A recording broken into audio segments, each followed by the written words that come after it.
मंगल आशीर्वाद परम पूज्य आचार्य श्री 108 श्रुत सागर जी महाराज एवं परम पूज्य आचार्य श्री 108 प्रमुख सागर जी महाराज।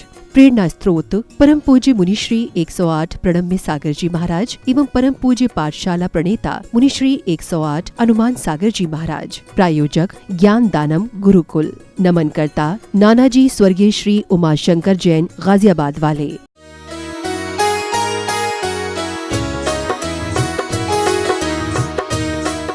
जय बोलिए अनंतानंत सिद्ध परमेष्ठी भगवानों की। जय बोलिए प्रद्युम्न कुमार की। जय बोलिए आचार्य भगवान श्री सोमकीर्ति जी महाराज की। जय बोलिए इस युग के प्रथमाचार्य श्री चारित्र चक्रवर्ती शांति सागर जी महाराज की। सभी को जय जिनेन्द्र, जय दो जुड़ंदो। हम सभी लोग नित्य प्रति स्वाध्याय में पिछले कुछ दिनों से श्री कृष्ण नारायण के पुत्र प्रद्युम्न कुमार जी के चरित्र का वर्णन सुन रहे हैं। आप लोगों का बड़ा पुण्योदय है कि ऐसा अनुपम चरित्र आपको श्रवण करने का सौभाग्य प्राप्त हो रहा है। आज का स्वाध्याय आरंभ करने से पहले सभी लोग मंगलाचरण करेंगे। मंगलम भगवान वीरो मंगलम गौतमो गणी मंगलम कुंद कुंदाध्यो जैन धर्मोस्तु मंगलम। सर्वमंगल्य मांगल्यम सर्वकल्याणकारकं प्रधानं सर्वधर्माणं जैनं जयतु शासनं जैनं जयतु शासनं। सर्वे श्रोतारः सावधानतया शृण्वन्तु। सभी श्रोतागण अब इस प्रद्युम्न चरित्र का जो आचार्य सोमकीर्ति महाराज द्वारा रचित है उसको ध्यान पूर्वक सुनेंगे। हमारे अंकुर जैन भैया जी मोदी नगर से आए हुए हैं। आपका बहुत बहुत अभिनंदन है, स्वागत है सोनपुरा में। ऐसी आशा करते हैं कि प्रद्युम्न कुमार चरित्र के जो भी शब्द आपके कर्ण इंद्रियों से आपके आत्मा तक मन तक पहुँचेंगे उनसे आपका कल्याण होगा, ऐसी भावना है। थोड़ा सा सारांश अब तक की पिछले स्वाध्याय में हमने जो पढ़ा। राजा श्रेणिक महावीर भगवान के समूह शरण में बैठे हैं। उन्होंने एक इच्छा जाहिर की है कि मुझे प्रद्युम्न कुमार के चरित्र का वर्णन आपकी दिव्य ध्वनि से, आपके श्रीमुख के माध्यम से सुनना है। भगवान महावीर उनके प्रत्युत्तर में, जिससे कि सारे जीवों का जो भी समूह शरण में बैठे हैं उनका कल्याण हो। समूह शरण में जो नहीं बैठे हैं जैसे हम जैसे जीव, उनका भी कल्याण हो। जो भी बातें दिव्य ध्वनि में आती हैं उसके बाद के जो केवली जीव होते हैं, गणधर होते हैं, श्रुत ज्ञान के धारक होते हैं, जैसे भद्रबाहु स्वामी, कालांतर में परंपरा से वो सारी बातें उनके ज्ञान में आ जाया करती हैं। ग्रंथों के माध्यम से, श्रुत परंपरा से आगे आगे के जीवों को उनका कल्याण हेतु किसी न किसी रूप में प्रस्तुत होती रहती हैं। भले ही हम ही लोग भगवान महावीर के समूह शरण में साक्षात नहीं बैठे, परंतु उनके समूह शरण में उनकी दिव्य ध्वनि से जो भी द्वादशांक वाणी खिरी, वह सभी किसी न किसी रूप में वर्तमान समय में भी हमारे पास पहुंच पा रही है। ये हमारी बहुत पुण्य की बात है हमारे लिए। तो उसी वाणी से ये बातें निकली हैं, ये मिथ्या नहीं है। शब्द थोड़े से बदल सकते हैं, क्योंकि वर्तमान में हम लोगों की क्षमता, हमारा मन, हमारी स्मरण शक्ति, समझने की शक्ति इतनी नहीं है जो उस काल में मनुष्यों की इत्यादि की होती थी। इसीलिए आचार्यों ने वर्तमान की अपेक्षा से जो भी भाषा है, जो भी लिपि है, उसको लिपिबद्ध किया है और सार रूप में हमारे सामने उन ग्रंथों को प्रस्तुत किया है। बात वही है, थोड़े से शब्द बदल सकते हैं। जो शब्द यहाँ लिखे हैं उनको समझाने की दृष्टि से हमारे भी शब्द थोड़े से बदल सकते हैं, परंतु उसका भाव वही है जो भगवान महावीर वहाँ समूसरण में बताना चाह रहे हैं और कालांतर में अभी आचार्य सोमकीर्ति जी महाराज जो इस प्रद्युम्न कुमार चरित्र के माध्यम से हम तक पहुँचाना चाह रहे हैं। द्वारका नगरी का वर्णन चल रहा है। श्री कृष्ण वहाँ के राजा हैं। मथुरा को छोड़कर द्वारका में जा बसे। समुद्र के बीच इतनी अनुपम नगरी है। स्वयं इंद्र द्वारा कुबेर को आज्ञा देकर उस नगरी को बनाया गया है। नेमिनाथ कुमार श्री कृष्ण जी के भाई हैं। सभी लोग राज्यसभा में बैठे हैं। नारद मुनि का आगमन होता है, संवाद होता है, श्री कृष्ण जी से मित्रता होती है। नारद मुनि महल के दर्शन के लिए जाते हैं। आकाश मार्ग में विचरण करने वाले ऐसे नारद मुनि जिनको बहुत सारी रिद्धियाँ थी, जाने अनजाने में श्री कृष्ण की पटरानी सत्यभामा से नारद मुनि का तिरस्कार हो जाता है, अपमान हो जाता है। वे रानी नारद मुनि को पहचान नहीं पाती। उनके शरीर पर लगी हुई भस्म और जटा इत्यादि को देख करके उसे ग्लानि होती है और वो समझ नहीं पाती कि ये कौन विशिष्ट पुरुष है और उनको सम्मान नहीं देती। तो इससे खिन्न नारद मुनि सत्यभामा से अपने अपमान का बदला लेने के लिए निकल पड़ते हैं और मन में विचार करते हैं कि यदि इसकी एक सौतन को मैं कहीं से ले आता हूँ तो अवश्य ही मेरे अपमान का मुझे बदला मिल जाएगा। पहुँच जाते हैं विद्याधर की नगरी की ओर, परंतु वहाँ पर उनको कोई भी ऐसी कन्या जो नहीं मिलती है जो श्री कृष्ण जी के लायक हो और जो सत्यभामा से भी ज़्यादा रूपवती, गुणवती, सौंदर्यवान। आगे चलते हैं, पहुँचते हैं कुंडनपुर नगरी में। राजा भीष्म की पुत्री रुक्मणी से उनकी मुलाकात होती है।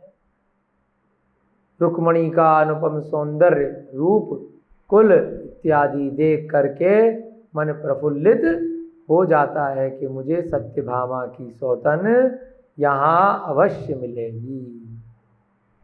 रुक्मणी से संवाद करते हैं कि क्या तू श्री कृष्ण जी की पटरानी बनेगी। पूछते हैं या भविष्यवाणी करते हैं, कुछ भी मानिए।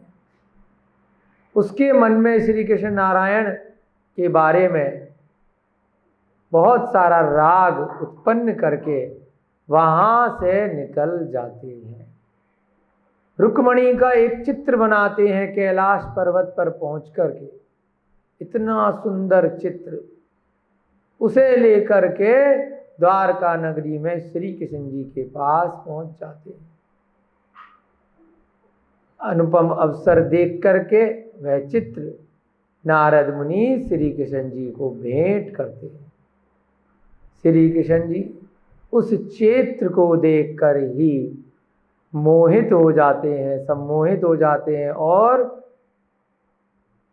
मूर्छा को प्राप्त हो जाते हैं। बंधुजनों द्वारा उनको जगाया जाता है।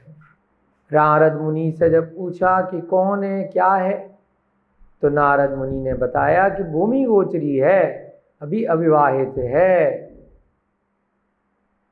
परंतु शिशुपाल के साथ उसका विवाह तय हो गया है। उसके भ्राता रूप्य कुमार ने कभी युद्ध में शिशुपाल की सहायता की थी। उसके बदले में शिशुपाल ने रूप कुमार का उचित सम्मान आदर इत्यादि किया था, जिसके लिए जो उसका भ्राता रूप कुमार है रुक्मणी का, उसने शिशुपाल का हाथ अपनी बहन रुक्मणी के साथ देने का वचन दे दिया, परंतु अपने पिता राजा भीष्म इत्यादि से कोई भी अनुमति नहीं ली। इस प्रकार से नारद मुनि वहां बताते। फिर क्या था, श्री कृष्ण जी अब अपने मन में रुक्मणी को पसंद कर चुके थे, हमेशा उसके बारे में सोचते रहते हैं। इधर कुंदनपुर में अब विवाह की तिथि निकट आने लगती है। शिशुपाल के द्वारा लग्न पत्रिका भिजवाई जाती है रुक्मणी से विवाह के लिए। रुक्मणी चिंतित हो जाती है। उसने भी श्री कृष्ण जी को अपने मन में ठान लिया था, आसक्त हो गई थी। इधर श्री कृष्ण जी रुक्मणी को पसंद करने लगे थे। रुक्मणी एक विश्वास पात्र दूत को बुलवाती है, उसके हाथ में एक प्रेम पत्र लिखती है और उसको भेज देती है द्वारका नगरी की कि जाइए और श्री कृष्ण जी को यह संदेश पहुंचाइए कि हमारे विवाह की तिथि शिशुपाल से निकट है। एक गुप्त पत्र उस दूत के हाथों भिजवाती है। दूत द्वारका नगरी में पहुंचता है, द्वारपाल से आग्रह करता है कि हमें श्री कृष्ण जी से भेंट करनी है और एक प्रेम समाचार हम लेकर आए हैं, तो जब आप ऐसा बताएंगे तो वह अवश्य ही हमें उनके राजमहल में प्रवेश करने की अनुमति प्रदान करेंगी। द्वारपाल अंदर जाके संदेश देता है। श्री कृष्ण जी उस दूत को राजभवन में बुलाते हैं। जब दूत श्री कृष्ण जी को संकेत देता है कि राज्यसभा लगी हुई है, इतने सारे मंत्री प्रजा बैठे हैं, सबके सामने प्रेम पत्र की बात कहना उचित नहीं है, कुछ संकेत देता है, तो उसके संकेत को समझ करके श्री कृष्ण जी, बलभद्र और श्री कृष्ण जी मात्र दो लोग वहाँ पर रह जाते हैं। उसके बाद बलभद्र के साथ में, बलभद्र कौन? श्री कृष्ण जी के बड़े भाई, ये दोनों उस दूत को लेकर के अपने महल में प्रस्थान करते हैं। अब वहाँ जाकर के कहते हैं कि अब यहाँ ज़्यादा कोई लोग नहीं है, अब आप अपना संवाद सुनाइए कि क्या संदेश लेकर के आए हैं। दूत कहने लगा कि हे महाराज, मेरा संवाद प्रेम का आधारभूत कारणभूत होने से माननीय है, कि मेरा जो संवाद है, मैं जो बात बताने जा रहा हूँ, उसमें कुछ प्रेम भरी बातें हैं, तो इसलिए माननीय है, मानने योग्य है। उसे सारभूत एवं यथार्थ समझकर ध्यान से सुने, है ना, उसे सत्य माने। मैं इसमें कोई भी गलत या असत्य बात नहीं करने वाला हूँ। दूत ऐसा श्री कृष्ण जी को और उनके भाई बलभद्र दोनों बैठे, भले ही एकांत में सुनाने वाला संवाद था, परंतु श्री कृष्ण जी और बड़े भ्राता बलभद्र दोनों में परस्पर बहुत घनिष्ठता थी, मित्रता थी। दोनों एक दूसरे के सुख दुख में हमेशा साथ रहते थे। कोई पर्सनल बात भी है तब भी एक दूसरे के साथ कर लिया करते। तो दूत कहता है कि मेरी बात को एकदम सत्य मानना, यथार्थ मानना। कुंडनपुर एक प्रसिद्ध नगर है।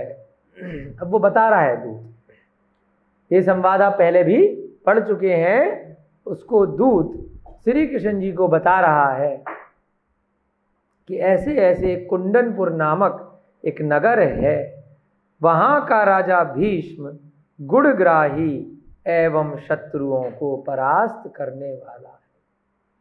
वहाँ का राजा कैसा है? बहुत गुणवान है और कोई भी शत्रु उसके सामने नहीं ठहरता है। उसकी पत्नी श्रीमती जगत विख्यात रूपसी है। उनकी पत्नी का नाम क्या है? श्रीमती है। और राजा का नाम क्या है? राजा भीष्म। सब नाम थोड़ा थोड़ा सा इसलिए रिवाइज करते रहते हैं कि कुछ कुछ स्मरण में रहें, है ना। यही ज्ञान आपके साथ, आपकी आत्मा के साथ अगले भवों तक जाएगा। बाकी जितना भी ज्ञान आपने सांसारिक विषय वस्तुओं को, इंद्रियों के सुखों को एकत्रित करने के लिए आपने प्राप्त किया है, वह सभी ज्ञान एक दिन शरीर के साथ यहीं रह जाएगा। तो पात्रों के नाम बदल सकते हैं, परंतु जो भाव है, जो तीन लोक के संसार का जो भाव है, अनादिकाल से जो चला आ रहा है, वो वही रहेगा। तो हमें इस विषय वस्तु को बड़े ध्यान पूर्वक सुनना है। तो ऐसे ही वह दूत बता रहा है कि कुंडनपुर एक नगरी है, उस समय की नगरी है। आज कुछ और नाम हो सकता है। आपके समय में अभी भी नगरों के नाम चेंज हो जाते हैं ना बार बार। कभी इलाहाबाद का नाम प्रयाग हो गया, कभी अलीगढ़ का नाम महामाया नगर हो गया, नोएडा का नाम गौतम बुद्ध नगर हो गया। तो कुछ कुछ दिनों में ही, कुछ कुछ सालों में ही नगरों के नाम बदल जाया करते हैं। जब कोई राजा आता है तो अपने हिसाब से, अपनी मान्यता के अनुसार, अपने ज्ञान से उस जगह के नाम बदल देता है। तो अब जरूरी नहीं है कुंडनपुर जो ये है वो कहाँ पर है, क्या है, पर एक जगह पर था, वहाँ ये घटना घटी। वहाँ का राजा भीष्म था। वो गुणग्रही और बहुत ही प्रतापी राजा था। अभी तो दूत बता रहा है तो अभी तो हैं, उनकी दृष्टि से वो क्या कह रहा है? वहाँ के राजा भीष्म हैं और बहुत ही गुणवान है। उनकी पत्नी श्रीमती बहुत ही रूपवान है। भीष्म का पुत्र रूप्य कुमार इंद्रपुत्र जयंत के समान यशस्वी एवं महादेव पुत्र षडानन जैसा स्वाभिमानी वीर है। भीष्म का पुत्र कैसा है? स्वाभिमानी है। इंद्र के पुत्र जयंत के समान यशस्वी है।